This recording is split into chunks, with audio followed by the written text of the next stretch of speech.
Hello, everybody! Welcome back to another episode of 10 Forward Weekly. My name is Mike Fadum. I am also known as Ambassador Kel, and I am your community manager. And we're happy to bring back one of my favorite 10 Forward Weekly guests. The last time he was on the show, he was a famous actor who was a fan of Star Trek Online. Now he's a famous actor who's in Star Trek Online. Ladies and gentlemen, Sam Witwer! Whoops, other way. Sam Witwer! How's it going? Good, how's it going with you, How are man? you? Good, good, Good, very good. yeah. No, we were just talking about role-playing games before Mhm. I went live with I accidentally went put our faces up for half a second, so everybody was like, "What were they talking about?" Not a huge secret. We were, for our audience members, for our fellow nerds, we were talking about the difference in feel and scale between modern D&D, fifth edition, and like something that I've been playing now for the entire pandemic, zero edition D&D, basic D&D. Well, actually, 1981 Moldvay version D&D. And the difference between the two games is that in fifth edition, if your first level players are walking into an alley and a bandit jumps out with a dagger, they laugh, right? Yeah. I fire magic, I do this, I do that, and they kill him.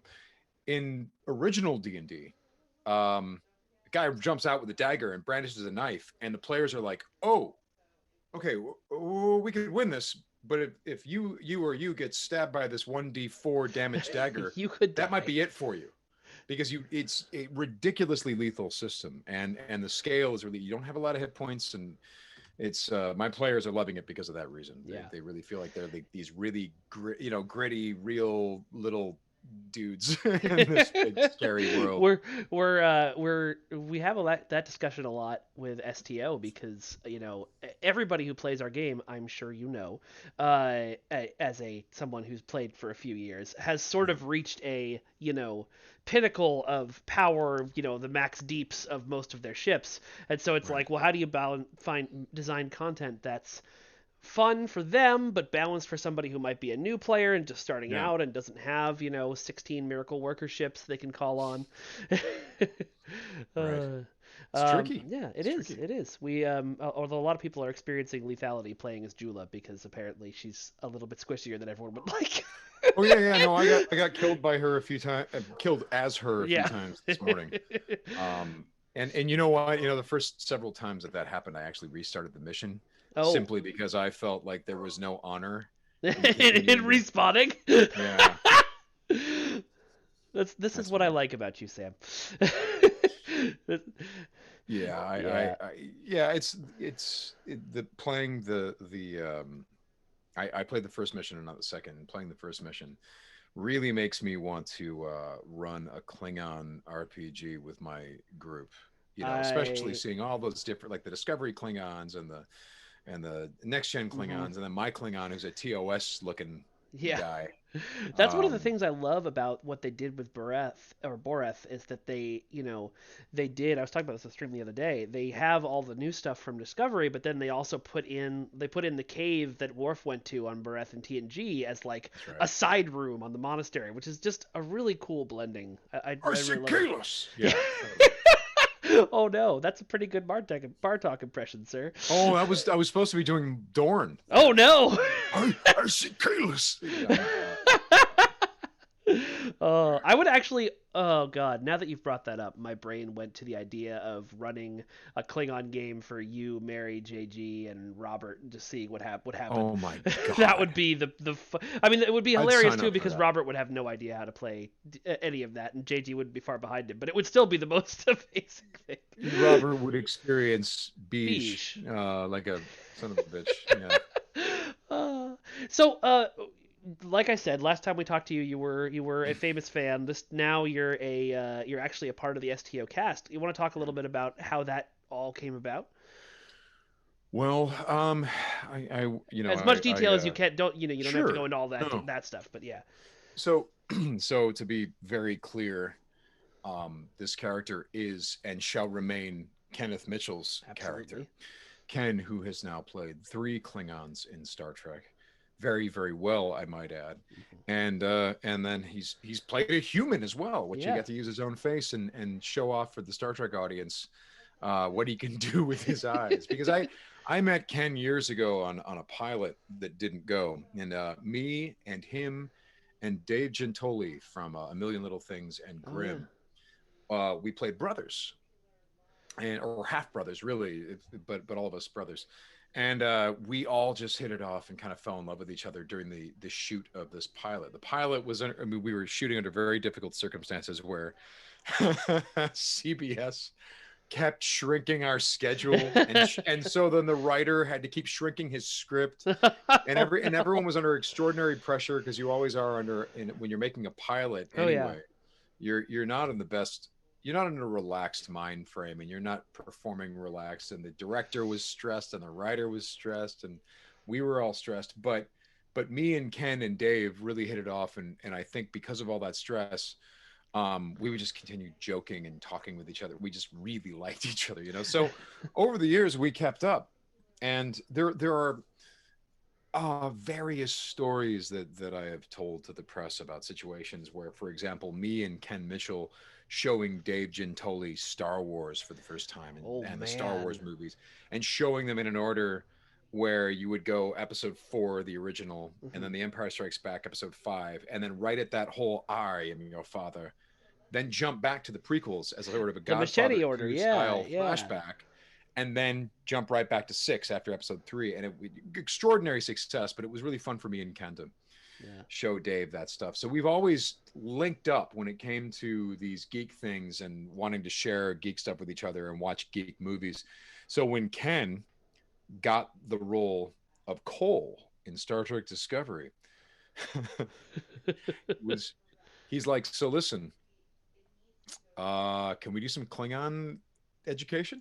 Because I'm a huge Star Trek fan, and I'm like, and I mean, there's not a lot of things that will make a Star Trek fan happier than having your friend who just booked a role Yeah. on Star Trek say to you, "Hey, do you want to watch a bunch of Star Trek episodes?" You're like, "Yes," Yes. So I got to curate all of these Klingon episodes to show Ken to sort of give him, What you was know, what was on your list? I'm curious. oh, as I recall, I mean, it's you have to start with um, oh, Errand of Mercy, right? Oh. Is that the one Yep. with the where Core, who's a relative of Cole? I'm like, yeah, that's your relative. I don't know if he's your uncle or your cousin or whatever, but you know, so we watched that, and then we watched a whole bunch of Next Gen Klingon episodes. We watched D Space Nine stuff. We jumped around, as we couldn't watch every bit of Klingon goodness, but I also gave him the FASA Klingons Oh man. source book from old, which is not canon anymore, but Yeah. still had, it was still the nucleus. The John Ford stuff was still the nucleus of where all the Klingon stuff was going to go. So I gave that to him, and then he just took the stuff and ran with it. And now he knows way more about Klingons than I do. Knows how to speak the language. I remember he was like, I'm a little insecure about this Klingon language thing, and I'm like, well, what's the deal? He's like, yeah, I don't know if I'm doing it right. I'm like, yeah, do it. And then he does it. I'm like, No, no, that's good. You're good. sounds right to me, dude. That's. And then he showed me his dialect tapes that he was Oh. studying off of, and they were so microscopically specific, and they would slow down the sounds and the words. And it was really, I was vicariously enjoying the hell out of this through him. Anyway, to jump forward, um, uh can I don't know what liberty I am to speak at Right. too much detail about this, but Yeah. Ken has been public about his ALS diagnosis. And so when Star Trek Online wanted to bring this character in, Ken told you guys to get me, and then And to be clear, Ken was planning on recording with us and had yeah, actually like set up the schedule and everything, and then just realized he couldn't do it, which is why he reached out to us to reach out to you. yeah. And the cool thing was is that Ken was there to direct me. Yeah. Thank God, because I needed help because that's because it's his character. It's Yeah. gotta feel like it's his character. Well, and So Tanavik I was such a freaking presence in the like one or two yes, episodes he's in season two. Like, yes, oh my god. yeah, yeah. So no pressure, right? I mean, my thing is, I hope that it. was half as good as what he would have done.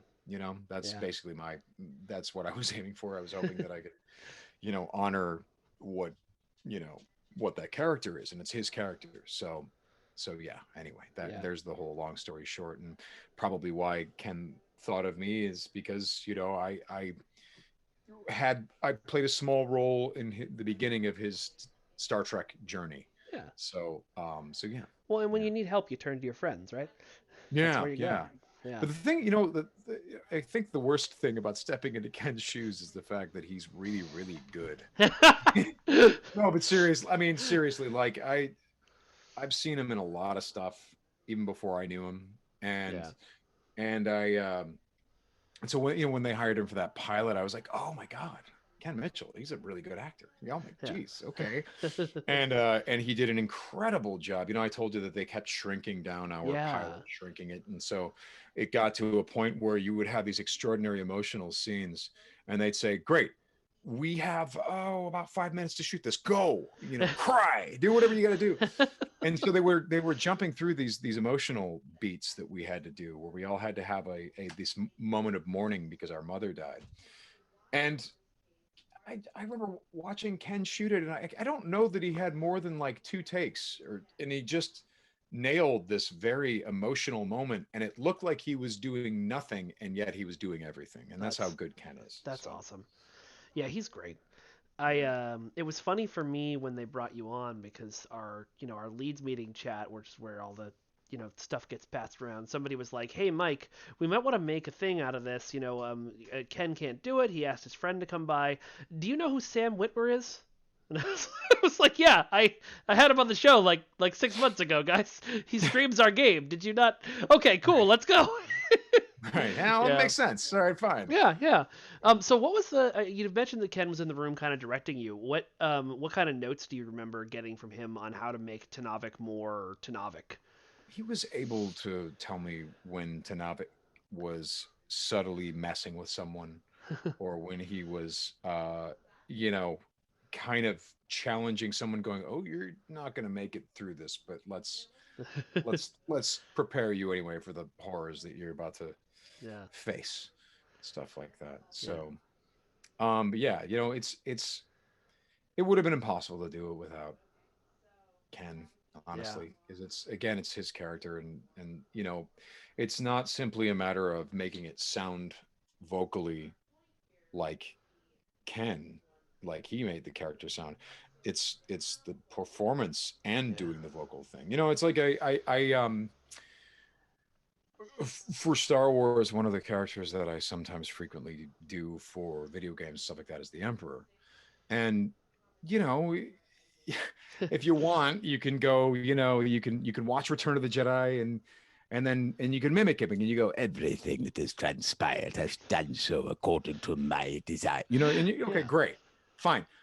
That's the easy one. That's easy. Saying lines you've never heard before. Oh That's yeah. it's horribly difficult, because then suddenly the all of it breaks down and nothing works and nothing sounds like the character and stuff like that. And you go, but this was so easy. So I had the same experience working with Tanavik, where I was watching Ken's performance and mimicking it and going, yeah, yeah, okay, I got this. But then with the new lines, you're like, no, I don't got this, which is why Ken had to be there. Yeah. Well, that's awesome. So I'm curious in voice acting technique because you've got, you don't have the super deepest voice, but one of your things that you do is that you drop it down to the basement for Maul or for Tanavik and stuff like that. Yeah. What kind of stuff are you doing? Like, what are you doing with your throat and your vocal cords and all that to try and get the voice down there? It's I think is one of the fun things about getting older as a man, is that your voice actually does get deeper. Yeah. So that's one of the things. And as it changes, you notice that there are certain things that it can do that it didn't do before. I think when I was like, I mean, if there's a video game I did called the Star Wars: The Force Unleashed, which was the first time I ever Yep. did the Emperor. If you hear the Emperor in that game, first of all, I think he was pitched down a little bit, so he was given a little help from the team, the audio team, and but I just didn't have the access to the lower register. As you get a little older, suddenly you can, I don't know, there's just weird things that you've learned how to do, and you have a bottom to your voice that you didn't necessarily always have. Yeah. So, and then you get really old, and then you get the old grumpy Harrison Ford, and then you're, I don't know, like it's, I'm being a dick. No, Um, no, it's Speaking of a guy who has an incredible vocal mechanism, Harrison Ford, one of the yeah, best voices in the business, and the things that he is now doing with his voice are things that not you can't necessarily do well when you're younger, yeah, that type of thing. yeah, for sure. I'm just always fascinated in how, because I don't. I'm not a voice actor. I do voices for my daughter sometimes, but it's Yeah, funny. that's where it starts. Yeah, exactly. It's fun thinking about like what the actual contortions you find yourself doing to get to the Yeah, place where the voice sounds right, and like how you muscle memory yourself back to them.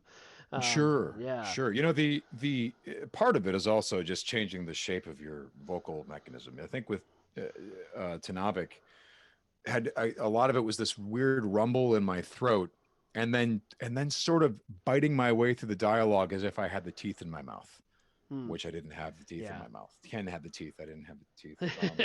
So he actually had to fight his way through that.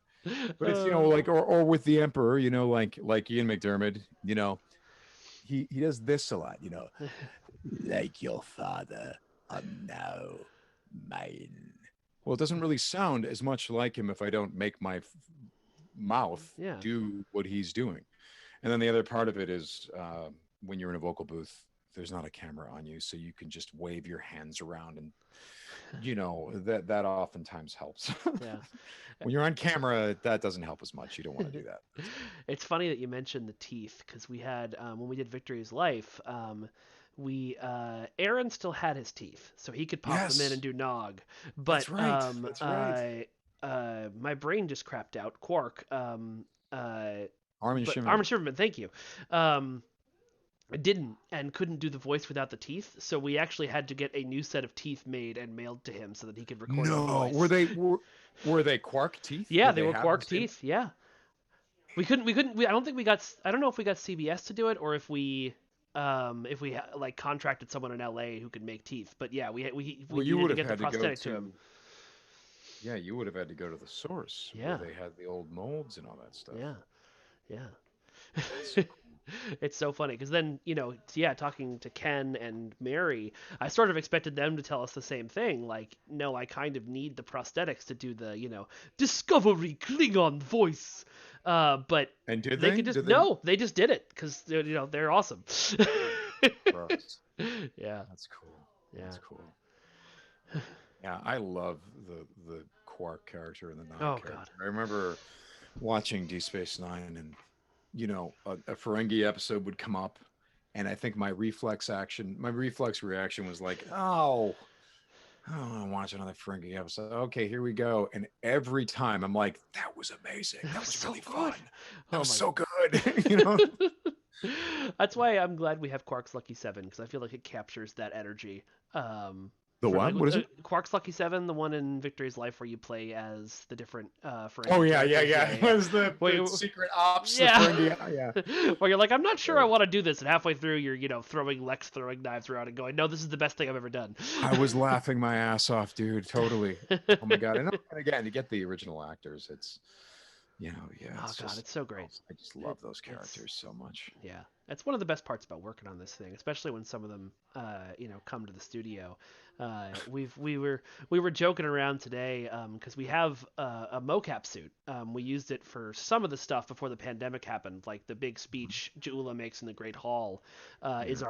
our environment lead Scott She's acting got a through the great scene? strut. She's got a Yeah, she great does. walk. Yeah, yeah. Yeah. That's all our first motion capture thing.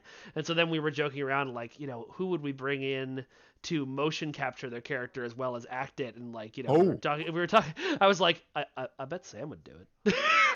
Are you kidding? Yeah, uh, no, I motion capture is so oh man. funny because you're standing there and you look like a douchebag. I mean, you're just standing there, and I remember on this I did this game that came out fairly recently called Days Gone, and he's Oh yeah. supposed to be this kind of tough biker guy, and I remember early on I was standing in a certain way, kind of leaning on something, and the project lead director, he goes, "Yeah, don't stand like that. It looks really stupid." To which I was like, "I agree. I think it looks really stupid too, but look up at the screen." And on the screen, they had the character. They had a Ah, rough version of the character and yeah. his gear and his jacket, his hair and all that stuff. And this pose that I'd struck looks awesome on the character. Looks Makes me look like a douchebag because I'm wearing this spandex suit with all these little dots and balls sticking on and a weird helmet that's big and with a Yeah. camera.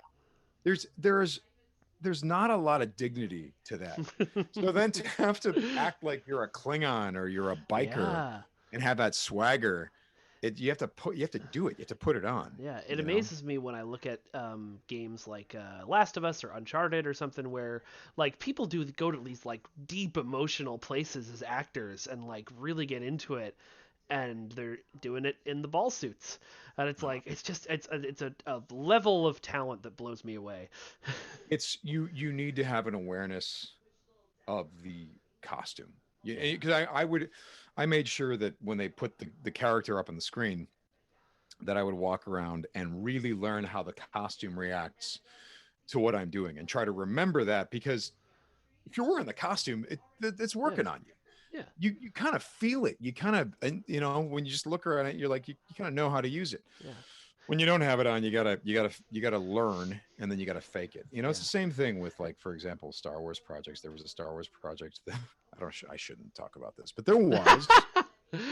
Maybe it's come out, or yeah, I think it actually has come out. But whatever. There was a thing where there were stormtroopers, and at some point, someone asked me and my buddy David Collins. They're like, "So hey, if you have any," because we were doing some voice work, and I think Yeah. we were doing stormtroopers or whatever. And they said, "Hey, if you have any comments about this, we'd love to hear it." And immediately we were both like, "It's clear your mocap actors have never worn stormtrooper costumes." And we just like blurted it out, like, "It's very clear that your mocap actors have never worn a stormtrooper costume."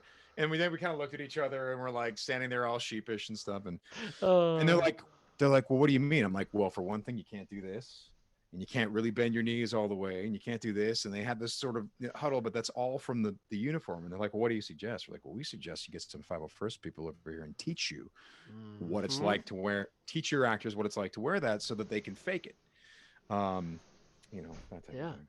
Yeah, So well, it's like when you're doing a play, that moment of, or actually for a movie too, with the moment when you get out of rehearsals where you've been sort of like you've been giving it everything you have, but you're also aware of the fact that you're you in a t-shirt and jeans standing in like an empty studio, and you get to that point where you put on, whatever the character is, and you put costume. on the face and the costume, and you look at yourself in the mirror and go, oh, now I get it, and like Mhm. just kind of sink into the skin of that character. That's one of the most fun things It in the is. world to do.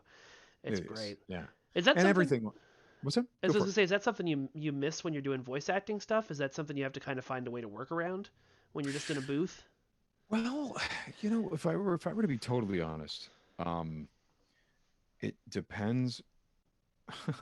Depends on the show that you're doing when it comes to voice acting, and it really does because there are situations where I don't know, like what was important to me wasn't important to them, and therefore I felt a little foolish and like an idiot bringing it up.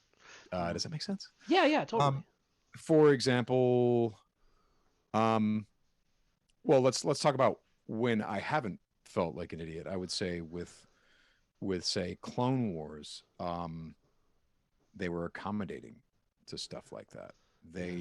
Yeah, If I were to ask someone how cold is it on Dathomir, they understood why I was asking. I wasn't wasting their time. I was like, yeah, well, okay, I'm gonna have this guy shivering then. yeah, And this would occur to me if I was on set, but if I'm not, let's create an environment through the yeah, voice. Let's do that. Like then these are all things that when you're on set, they kind of happen. Um, they kind of happen automatically, yeah. but not always. The thing is that sometimes on set there will be a crowd of people and they're supposed to be screaming, and the actors are supposed to be like, "Hey, how are you doing?" But then the actors will be like, "Hey, how are you doing?" And they'll just kind of talk like this because all the actors behind them that are Are just screaming are not screaming, silent. Yeah, quiet, and they're all jumping around. So then the actors are just kind of talking like this. And I'm always the asshole who's like, hey guys, it's deafeningly loud. We should be yelling, that type of thing. There's That always things, there's always something you have to simulate. When it comes to voice acting, you have to simulate more than you usually do. Like yeah. there was, I don't know, like there in Star Wars Rebels, there was a whole thing where Maul has this soliloquy out in the desert. So I'm like, okay, they're going to give me beautiful desert backdrop and there's going to be great sound design, but I have to give the sense that I haven't drank anything and I'm exhausted.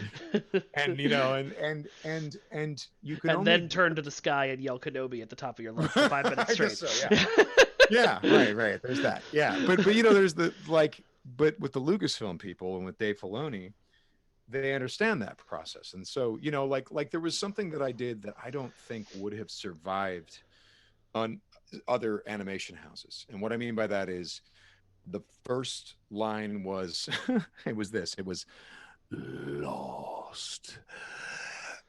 I am lost. And like normal, I've been in animation things where they go, can you take that breath out? You said Yeah. lost, and then you have this whole breath, and then you just clean it up. Hmm. So then you go lost. I am lost, and you're like, that's not the same thing. No. It's not the same thing as lost.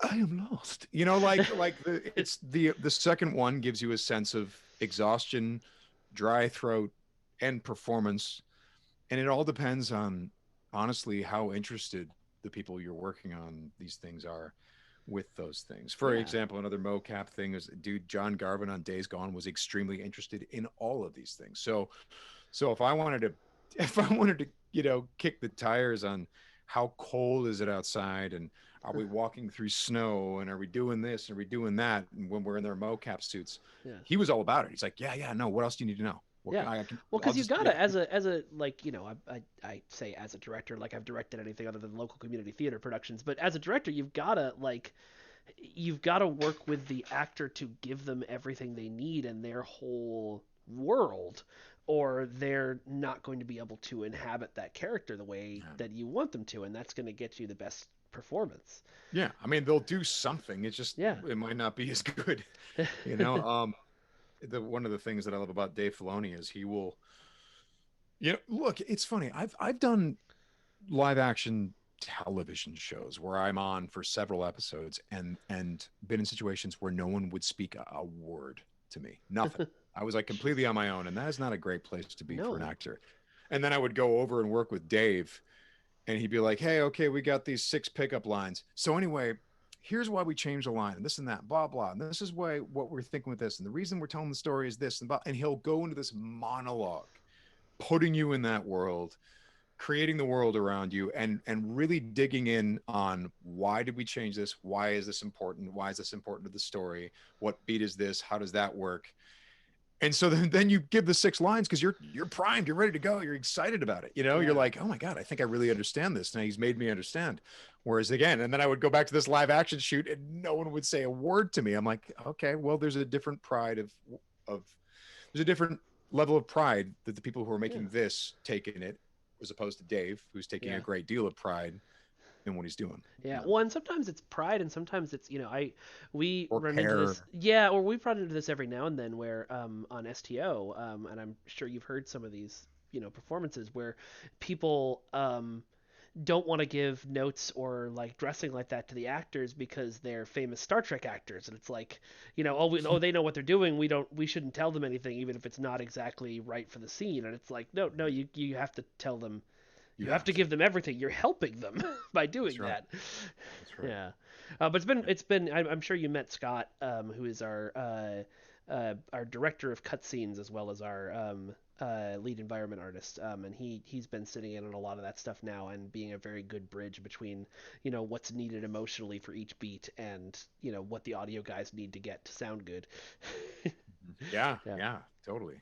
I mean, it's for you guys. There's a million details that are floating around that may or may not conflict with what an actor could do in a given moment. I Yeah. mean, one of the things that I'm always shocked at with the Star Trek Online stuff is how the intricate fabric and quilt-like nature of how all of these different Star Trek franchises merged Yeah. in Star Trek Online, like it's impressive. I'm like, my God, they know their stuff. Or they'll pick up on one little detail from one episode that maybe not a lot of people saw, and it spins off into an Oh entire yeah. episode. And I'm like, that's how they brought that into. And then that, well, if that means, wait, if this is to follow, then we would see this character, and then you see that character, and it's the original actor. I'm like, Yeah. whoa, I love that about working here because it's like it everybody who works on this game is the biggest friggin' Star Trek nerd, and right, like yeah, they remember stuff like that. We did an interview the other day where I had one of our game designers and an actual like physicist on the show to talk about black holes because of gravity kills, love that, yeah.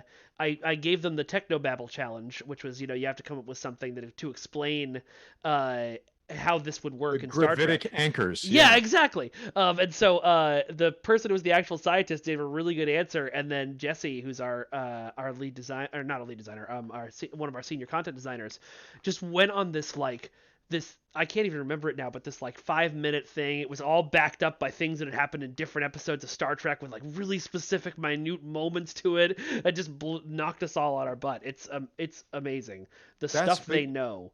I have to imagine that's why you take the job. You know what I Yeah, mean? And it always puzzles me when you're on some job and you want to get to that level of detail about something and someone doesn't want to go there. yeah, That's puzzling to me because I'm like, isn't this the fun of it? I mean, aren't yeah. we? We're making it, so let's make it. We're Yeah. making it, I right? think that's what I miss most about, the pandemic right now. But, also just, in general sometimes. Because nowadays, companies have like a ton of like people who just cover all the canon stuff and things like that. But I really miss, the days when there'd be a throwaway reference to something in Star Trek and we'd all get together around Denny's at 1 in the morning and just argue about what that meant, like not like argue like at each other's throats, just Sure, like but in this debate. friendly way, like yeah, Yeah. exactly.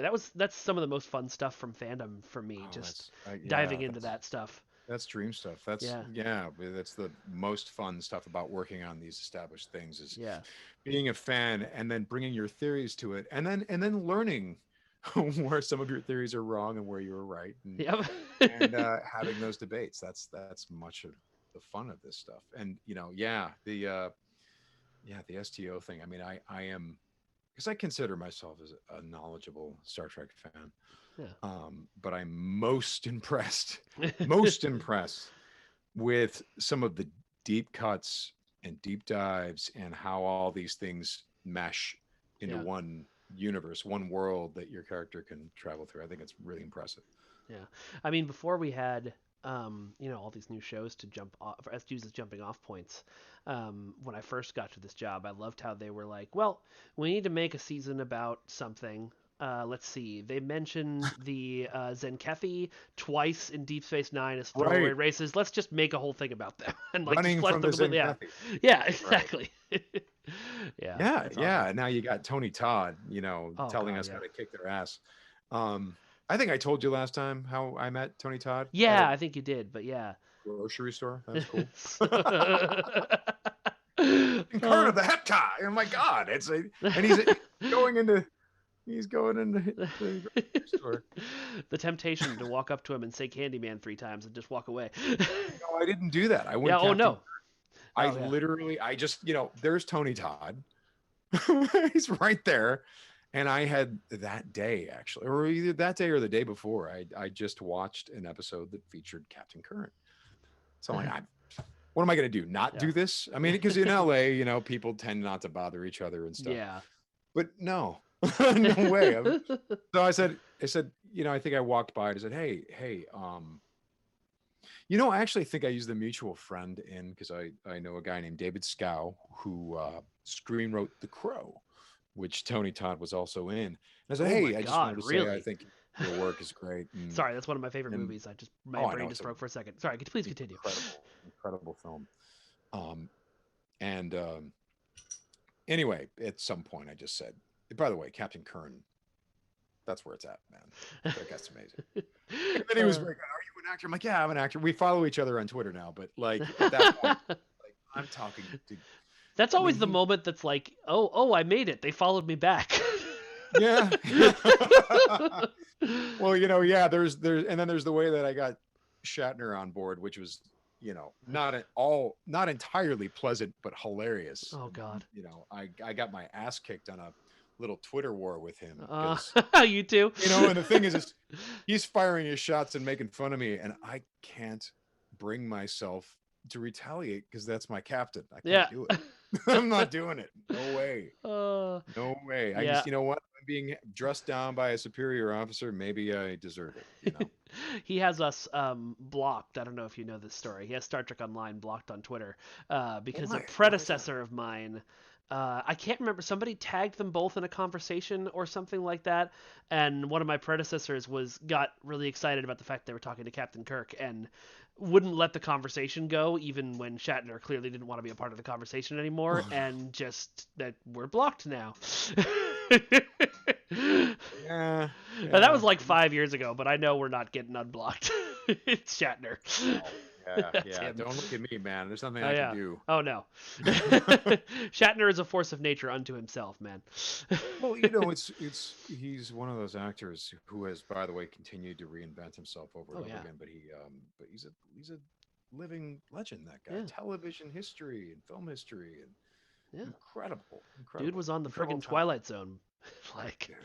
Yeah, directed by Richard Donner oh, on that episode Nightmare. was Richard Donner episode. I didn't know Richard Donner Donner. directed Yeah, that yeah. thing. No, that's Nightmare awesome. at 20,000 feet was Richard Donner. That's amazing. So what does Shatner have in common with the Goonies? There you go. There you go. So, you played the first episode of Yes. the new thing. I know it's not the first time you've heard your own voice in a video game. What's it like hearing your own voice in a video game that you've played like for years? More fun the more you get when you get used to it and get over the whole I don't like what I'm doing thing. More fun when you get back past It's that. hard when you have to hold yourself up to Ken. That's difficult Well, shoes to feel full. well, it's exactly that. It's exactly that because I'm like, oh, I think you would have done this a little differently, and but I look, if I get it in the ballpark, then I'll leave it alone. I'll be, I'll be happy. Yeah. But yeah, it's always, sometimes it's difficult, and then it also depends on the day. There are days where you're not in the mood to see yourself do Yep. anything, and then there are days where it's fine. And today was a day in between. I still had fun doing it. Yeah. You know, Yeah. I was pleased that the character sounded, I thought, in the ballpark. Yeah. So Somebody in chat said, you were almost perfect, which I think is exactly what you were going for. Almost perfect. It's yeah, funny. that's Go one of ahead. the things I always tell my actor friends is I'm like, try not to be so hard on yourself when you see yourself, because Yeah. I have a few actor friends, one in particular who is constantly, he's always down on himself about how terrible he's done at this or how awful he did at that. And the thing that I try to remind him is, I'm like, dude, no one knows what you're shooting for. Only you. They only know what you did. They don't know what you were trying to do. So Yeah. they're happy with what you did. Leave it alone. Yeah. Leave it alone. They're cool I with it. it's the weirdest part watching yourself do any kind of performance because all of these little things that like just jump out at you as like, oh, I shouldn't have done that, shouldn't have done that. What am I doing with my hands? Like all of Right. those different things. And like you said, nobody knows, nobody cares. Nobody knows. Yeah. Nobody can. Nobody cares. Nobody They cares. just like what you did. Yeah. You know what's tough though? What's tough about any kind of performance, and probably, look, this is not unique to being an actor, but one of the things about these jobs is that they're going to be in front of a lot of people. So you don't feel like there's no option to go in and be like, yeah, I gave 50%. Yeah. It's not really an option. I am fully capable of turning in a bad performance when I'm giving it my all. So when would I have room to give it less than my all if I can still be bad while giving my all?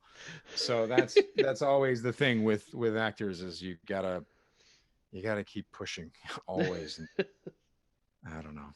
Yeah. I mean, you gotta with anything you do, really. You gotta even if you can't whole ass it, you gotta half ass it as well as you can. I've known actors who half-ass things, and I just don't understand it. Yeah. I don't get it. I don't Yeah. get that point of view. Yeah. So, All right. Well, Sam, thank you so much for joining us, man. It's been a pleasure having you on the show again, and it's a pleasure having you in the game. oh, We've thank you. had a lot of fun finally having you on board. I was very, very excited to hear that you would be joining us. So I'm Yeah, glad you so was did. I. Yeah, totally. That's got a bit of a crazy phone call. Like, hey, do you want to come and sub for your friend on this game you play all the time? Yeah, yeah, very, very happy to do that. And I Yeah. think when they were working with me, I think they were, you know, they would be explaining to me the situation. I'm like, yeah, yeah, Gem Puck, yeah, yeah, sure. Okay, so Julie's doing what now? They're like, oh yeah, yeah, that's the matriarch. I'm like, I know it's the Yeah, matriarch. So I what's know. going on with that? You know, so it Yeah, was nice to know what the situation was a little yeah. bit. So that was one thing That's about, gotta be very nice for them. I'll have to ask them about yeah, that. you know, because it's sometimes difficult to have to explain this stuff, I think, probably. Well, especially because when you're giving somebody a voice acting script, at least on our game, I'm not sure how it works everywhere, but it's only their lines on basically like an Excel spreadsheet. So like you have to give them Right. the context for everything. So having somebody, be able to be like, oh yeah, yeah, Jula, cool, let's get going. Yeah. Right, right. Yeah, yeah, Yeah, yeah, it's so it was really really fun. It was yeah. really fun. But I will tell you, with all this Klingon stuff, I absolutely want to fire up the modifius Klingon version of the Star Trek role playing game and like get my friends in a sort of a Klingon one shot I adventure. I think have that'd be wanted really to do fun. that so bad. You should check out. So bad. There's a show called Blood of the Void. It's on Right. Twitch, and Yeah. yeah, yeah, they're really really cool. Um, yeah, it's a monthly Klingon show, and it's great. But Excellent. anyway, before I go on too long plugging other people's things on my Star Trek Online show, um, is there where can people find you if they wanna look you up? um, at Sam Whitwer on Twitter. At S Whitwer one, I think on Instagram. I don't really know how Instagram works, Yeah, so I I just know post that. pictures of my dogs. I But know the yeah, feel, buddy. I think Twitter would probably be the best place. At Sam Whitwer Twitter, Yeah. and oh, you know, samwhitwer.com is probably an easy. That's kind of got links to all of the different, you know, Twitch and Instagram or Yeah. whatever all that stuff. Do you have a regular streaming schedule, or is it just kind of follow your channel and throw it on when you You can? know, I think I'm going to try to do a stream tonight with something. But no, I have nothing May I resembling offer a. you some Star Trek Online in this trying time? Yeah, no, I'm definitely going to at some point. I'm going to give it like a week or two before I do anything that might spoil the Star Trek Online stuff. I mean, I That know that you were totally saying makes that the sense. hardcore players have already played it, but you know, like some people haven't gotten to it yet. So I'm Yeah, gonna give it a second. yeah, cool. Well, Sam, thanks for coming on. It's been a pleasure chatting with you again. Come back anytime, please. My pleasure. Thank you. And we will. Okay, I have to read this one comment because Mark Wheaton said he would love to see Sam in Power Rangers, and I would love to see that too. Power Rangers. Morphin time or Yeah, whatever it yeah, is. yeah. There you go. There you Yeah. go. All right, Sam. Thanks so much.